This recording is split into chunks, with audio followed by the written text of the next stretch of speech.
హరే కృష్ణ. భగవద్గీతలోని పంచదశ అధ్యాయము పురుషోత్తమ యోగం అనే ఈ అధిక మాసంలో చదివితే మంచిది, చాలా శుభం జరుగుతుంది. భగవానువాచ ఊర్తమూలం మదశాకం అశ్వతం పాపురవ్యయం ఛందాంసి యస్య పర్ణాని యస్తం వేద సవేదవిత్. దేవదేవుడు పలికెను, ఉన్న వేళ్ళు కలదియును, కింది వైపు ఉన్న కొమ్మలు కలదిను, వేదరుక్కులే ఆకులు కలదిను, అగు అనశ్వరమైన అశ్వత్థ వృక్షం ఒక్కటి కలదని చెప్పుదురు. ఈ వృక్షమును ఎరుగువారు వేదములను ఎరుగుదురు. శ్లోకం యొక్క నీతి ఏంటంటే, భౌతిక సంసార వృక్షమును ఛేదించి ఆధ్యాత్మిక జగత్తు అనడి యథార్థ వృక్షమును పొందుటయే వేదముల ముఖ్య ప్రయోజనమై ఉన్నది.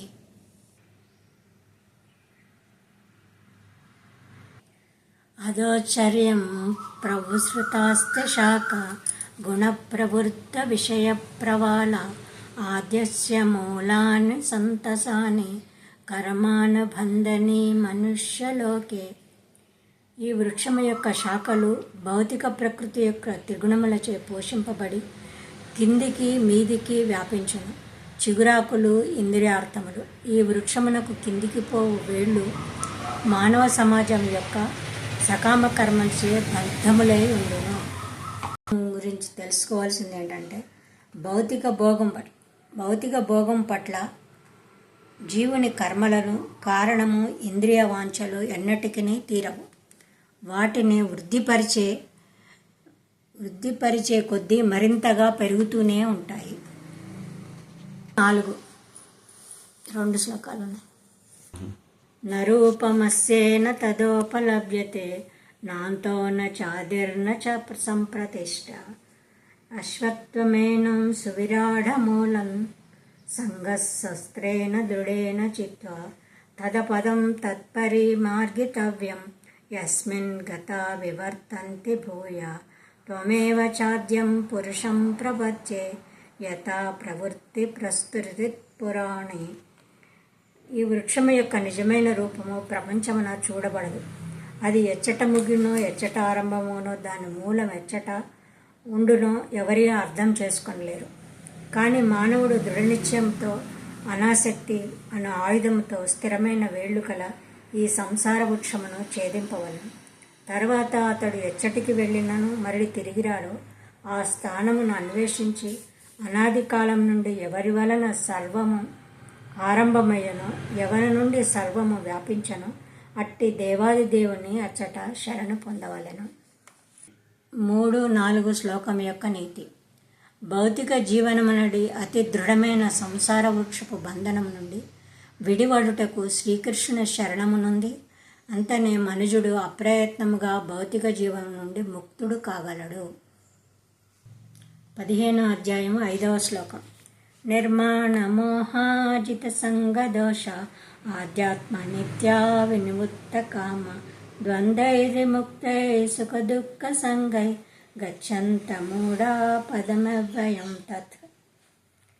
మిథ్యాహంకారం నుండి భ్రాంతి దుస్సంగత్యం నుండి విడిపోడినవాడు శాశ్వతముగా అవగతం చేసి కోరినవాడు కామవర్జితులను సుఖదుఖముల నుండి ద్వంద్వముల నుండి బయటపడిన వారు భ్రాంతిరహితుడై ఈ విధముగా పరమపురుషుని శరణు వేవలను తెలిసిన వారు అగు మనుజులు అట్టి అవ్యయ పదమును పొందగలరు. ఈ శ్లోకం వల్ల నీతి ఏంటంటే, అంధకార బంధురమైన ఈ భౌతిక జగమునందున్న కాలము జీవుడు బద్ధ జీవనమును గడిపినను మిథ్య సంసార వృక్షమును ఖండించుట ద్వారా ముక్తుడగును. అట్టి పిమ్మట అతడు భౌతిక జగమునకు తిరిగి వచ్చు అవకాశమే లేదు. 7వ శ్లోకం. మమేమాంశో జీవలోకే జీవభూత సనాతన మనుష్యష్ట ఇంద్రియాన్ని ప్రకృతిస్థాని కర్షతి. ఈ బద్ధ భౌతిక జగమునందలి జీవులందరూ నా శాశ్వత అంశములు. బద్ధ జీవనం కారణంగా మనస్సుతో కలిపి 6 ఇంద్రియములను వారు తీవ్ర సంఘర్షణము కావించుచున్నారు.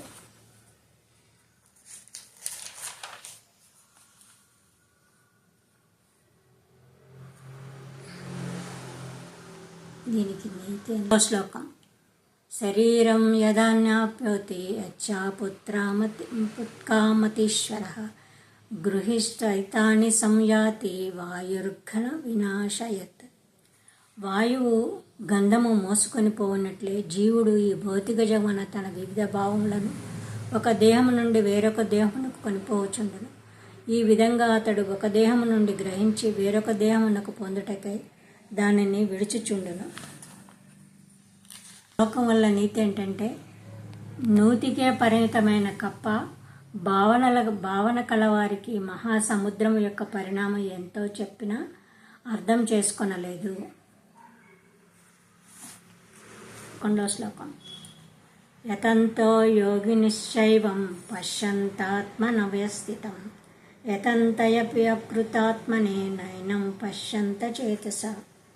ఆత్మానుభవం ముందు స్థితిని పొందిన శీలురైన యోగులు దీనిని అంతటినీ స్పష్టంగా గాంచగలరు. కానీ అచేతనము మరియు ఆత్మానుభవం నందు స్థితిని పొందిన వారు ఎంత ప్రయత్నించినా ఏమి జరుగుచున్నదో కాంచలేరు. శ్లోకం వల్ల నీతి ఏంటంటే, భౌతిక భావన యందున్న మూఢజనులకు ఆత్మయే దేహమునకు మూలమనే విషయమును అంగీకరింపరు.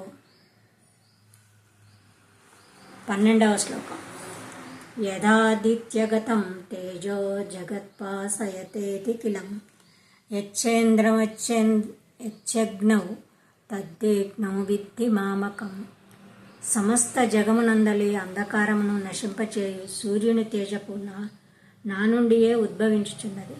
అదే విధముగా చంద్రుని తేజస్సు మరియు అగ్ని తేజము కూడా నా నుండియే ఉద్భవించుచున్నది. లోకం వల్ల నీతి ఏంటంటే, సూర్యుడు, చంద్రుడు, అగ్ని అందలి కాంతి తేజములు శ్రీకృష్ణుడి నుండియే ఉద్భవించుచున్నవని మనుజుడు తెలుసుకొనగలిగినచో అతని యందు కృష్ణ భక్తి ఆరంభము కాగలదు. గామావిశ్యచి భూతాని ధారయామాహ్యమోసజ పుష్టామి చౌదసి సర్వ పోయో భూత్మా రసాత్మక.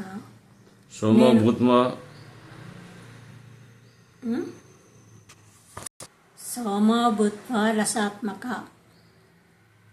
నేను ప్రతి గ్రహమునందును ప్రవేశింతును.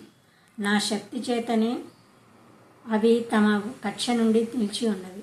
నేనే చంద్రుడనై సర్వ ఓషధులను జీవరసమును సమకూర్చుచున్నాను.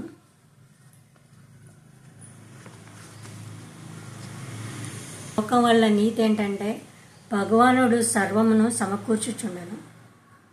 మానవుడు సర్వకార్యములు చేయగలుగుచున్నాడు. అట్లు కాని ఎడల మానవుడికి మనుగడయే లేదు. శ్లోకం. 15వ అధ్యాయం 14వ శ్లోకం. అహం వైశ్వానరో భూత్వా ప్రాణినాం దేహమార్షిత ప్రాణాప్రాణ సమాయుక్తం పచామ్యం చతుర్విధం. ప్రాణుల దేహమునందలి జఠరాగ్నిని నేను ప్రాణాపాన పాయువులతో కూడి నేను 4 విధములైన ఆహారములను పచనము చేయుచున్నాను. ఈ శ్లోకం నీతి ఏంటంటే, మనుజుని జీర్ణక్రియయందు భగవానుడు తోడ్పడంది జీవునకు ఆహారం భుజించే అవకాశమే కలగదు. 15వ శ్లోకం. సర్వస్య చాహం హృది సన్నివిష్ణు మత్తస్మృతి జ్ఞానమహోహనంచ వేదైతి సర్వేరహమేద వేద్యో వేదాంతకృత్ వేద విదేవ చాహం. సర్వుల హృదయములందు నేను నిలిచి ఉన్నాను. నా నుండియే స్మృతి, జ్ఞానము, మరుపు అనునవి కలుగుచున్నవి. నేనే సమస్త వేదముల ద్వారా తెలియదగిన వాడను. వాస్తవమునకు వేదాంతకర్తను. వేదములు నెరిగిన వాడను నేనే. లోకం యొక్క నీతి ఏంటంటే, వేదముల ముఖ్య ప్రయోజనము శ్రీకృష్ణుని గురించి తెలుసుకుంటే శ్రీకృష్ణుని అవగాహన చేసుకొనుటకు మరియు పొందుటకు తగిన నిర్దేశమును మనకు వేదములు వసగును. ధ్వానిమౌ పురుషలోకే క్షరచ్చంచ అక్షర ఏవచ క్షర సర్వాణి భూతాని కూటస్థ అక్షర ఉచ్యతే. నశ్వరులు మరియు అనశ్వరులు అనే జీవులు 2 రకములు. భౌతిక జగమున ప్రతి జీవియు అశ్వరము క్షరుడు కాగా, ఆధ్యాత్మిక జగమునందు ప్రతి జీవియు అనశ్వరములని అక్షరుడని చెప్పబడినది. శ్లోకం నీతి ఏంటంటే, తొలుత సృష్టింపబడిన బ్రహ్మ మొదలుగా అతి చిన్న చీమ వరకు భౌతిక సంపర్కం కలిగిన ప్రతి జీవియు దేహమును మార్చుచునే ఉండెను. వారు నశ్వరులైనప్పటికీ శ్రీకృష్ణునితో ఎన్నటికీ ఐక్యము చెందరు. 17వ శ్లోకం. ఉత్తమ పురుషస్త్వశ్చ పరమాత్మేత్యుచాహృత యో లోకత్రయమావిశ్య వివర్తవయ ఈశ్వర. ఈ ఇరువురు కాక 3 లోకములను ప్రవేశించిన వాటిని భరించి సాక్షాత్తు అవ్యయ ప్రభువు పరమాత్ముడగు ఉత్తమ పురుషుడును కలడు. వల్ల నీతి ఏంటంటే, జీవాత్మతో పాటు పరమాత్మ ప్రతి జన్మనందును తోడుగా ఉంటూ వాటి పూర్వకర్మలకు అనుగుణంగా కర్మఫలమును అందిస్తూ ఉంటాడు. 18వ శ్లోకం. యస్మాత్ క్షరం అతీత అహం అక్షరాదపి ఉత్తమం ఆత్మా అస్మి లోకే వేదేశ ప్రతిదః పురుషోత్తమ. క్షర అక్షరాన్ని పురుషులకు అతీతుడను ఉత్తమోత్తముడను అగుటచే నేను జగమునందు మరియు వేదములందును పురుషోత్తముడుగా ప్రసిద్ధి నొందితిని. ఇక నీతి. భగవానుడు మరియు జీవులు ఒకే స్థాయికి చెందినవారు లేదా సర్వ విధముల సమానులని భావించుట సమంజసము కాదు.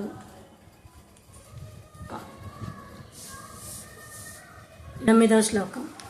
యో మామేవ సమ్మూఢో జానాతి పురుషోత్తమం సర్వవిద్ భజతి మాం సర్వభావేన భారత. ఓ భారత, సంశయరహితముగా నన్ను పురుషోత్తముడని తెలియగలిగిన వాడే సర్వము నెరిగినవాడు. అందుచే అతడు నా సంపూర్ణమకు భక్తియుక్త సేవలో నిమగ్నుడగును.